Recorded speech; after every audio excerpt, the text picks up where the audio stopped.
Assalamualaikum warahmatullahi wabarakatuh. Di sini Bapak akan menjelaskan tentang materi, yaitu tema 2 udara bersih bagi kesehatan, dan subtema 1 cara tubuh mengolah udara bersih, yaitu pembelajaran kedua. Nah, di sini ada sistem pernapasan pada manusia. Manusia bernapas untuk memasukkan udara ke dalam tubuh. Udara mengandung oksigen. Oksigen dibutuhkan untuk mendapatkan energi dari makanan.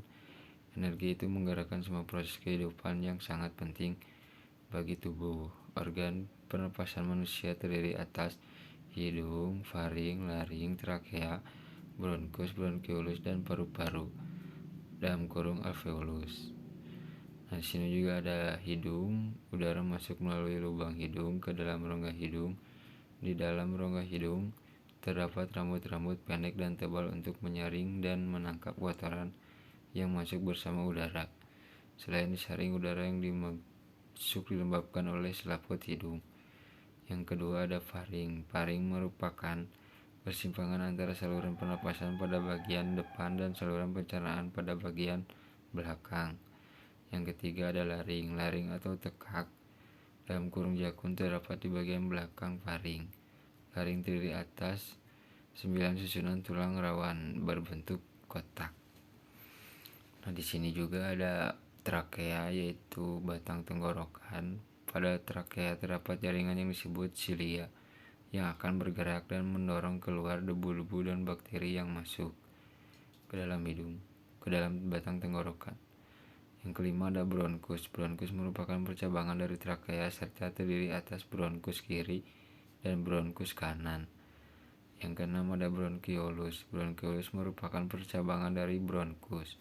Yang ketujuh ada alveolus. Alveolus terdapat di dalam paru-paru, merupakan tempat terjadinya pertukaran oksigen dan karbon dioksida.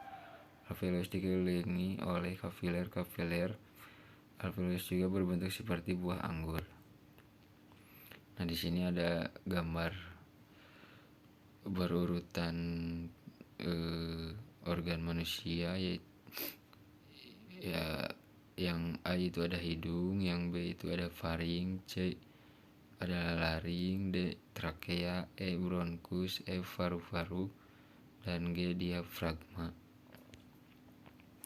Nah, di sini juga ada keterangan gambar dari paru-paru kanan, yaitu bronkus kiri, otot-otot dinding bronkus, ruang udara di dalam bronkus, bagian dalam bronkus, alveoli, ruang udara di alveoli, pembuluh darah, bronkiola. Dan udara masuk ke dalam tubuh melalui lubang hidung, lalu masuk ke dalam batang tenggorokan. Nah, batang tenggorokan adalah sebuah pipa mulai dari belakang hidung dan mulut, lalu turun-temurun ke paru-paru. Dari batang tenggorokan udara masuk ke dalam paru-paru. Di dalam paru-paru oksigen terserap ke dalam pembuluh darah halus. Sebaliknya, gas karbon dioksida dari pembuluh darah masuk ke dalam paru-paru. Selanjutnya dibuang saat kita mengembuskan napas. Nah, di sini juga ada yang tahu nggak? Kamu telah membaca sistem pernapasan pada manusia. Nah, dari bacaan tersebut buatlah pertanyaan menggunakan kata tanya: apa, di mana, kapan, mengapa, dan bagaimana. Dan juga tuliskan pertanyaannya.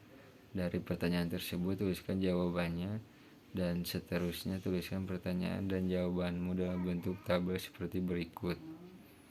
Nah, seperti ini kata tanya, pertanyaan, dan jawaban, yaitu apa saja organ pernapasan pada manusia.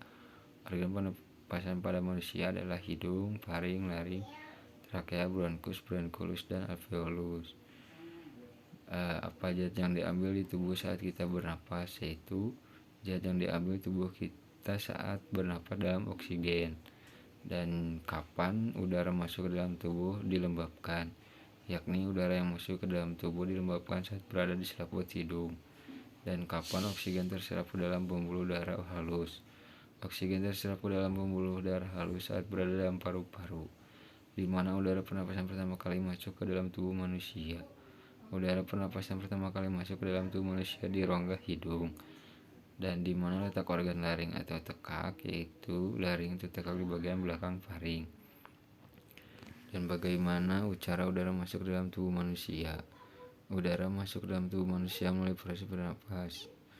Dan bagaimana cara oksigen terserap dalam tubuh oleh paru-paru? Nah, oksigen diserap dalam tubuh oleh paru-paru melalui pembuluh darah. Mengapa manusia bernapas? Manusia bernapas untuk memasukkan udara ke dalam tubuh. Bagan kerjaan organ manusia, pernapasan manusia itu ada udara masuk melalui hidung, melewati paring, melewati laring, memasuki trakea, batang tenggorokan, melewati bronkus, cabang batang tenggorokan, melewati bronkiolus yaitu cabang bronkus, dan terakhir memasuki paru-paru alveolus. Nah, saat kita beristirahat atau tidur, dalam setiap tarikan napas kita menghisap dan mengembuskan sekitar setengah liter udara. Kita menarik napas sebanyak 15-20 kali setiap menit.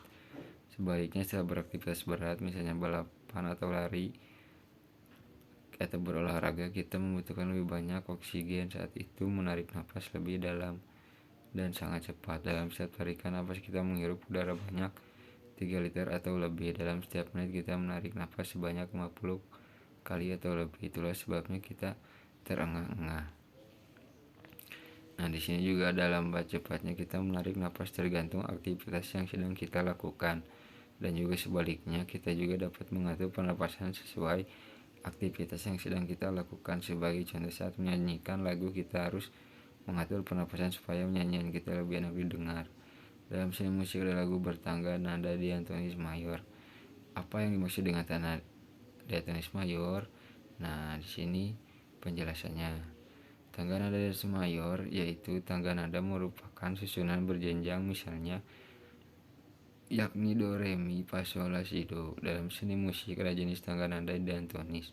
Tangga nada diatonis terdiri dari atas 8 nada. Tangga nada diatonis dibagi lagi dalam 2 jenis dan tangga nada, yaitu tangga nada mayor dan tangga nada minor. Tangga nada diatonis mayor memiliki interval jarak nada. Nah, coba di sini perhatikan contoh uratan tangga nada diatonis mayor berikut. Dan ciri-ciri tangga nada diatonis mayor adalah sebagai berikut. Bersifat riang gembira, bersemangat, biasanya diawali dan diakhiri nada do, namun tidak menutup kemungkinan diawali dengan nada 5 atau 3 dari akhir nada. Nah, di sini juga nanti kalian menyiapkan alat musik bernada, misalnya pianika, trompet atau alat-alat musik lainnya untuk menyanyikan lagu Hari Merdeka bersama-sama dengan menggunakan alat musik. Nah, jadi materi tentang hari ini kalian cukup menghafalkan nada-nada dari lagu Hari Merdeka dan menghafalkan organ-organ tubuh yang ada di manusia apa saja untuk besok untuk hari ini ditugaskan dan untuk besok kita didiskusikan. Nah, untuk materi pembelajaran kali ini kita cukupkan saja. Terima kasih kepada semua anak-anak. Assalamualaikum warahmatullahi wabarakatuh.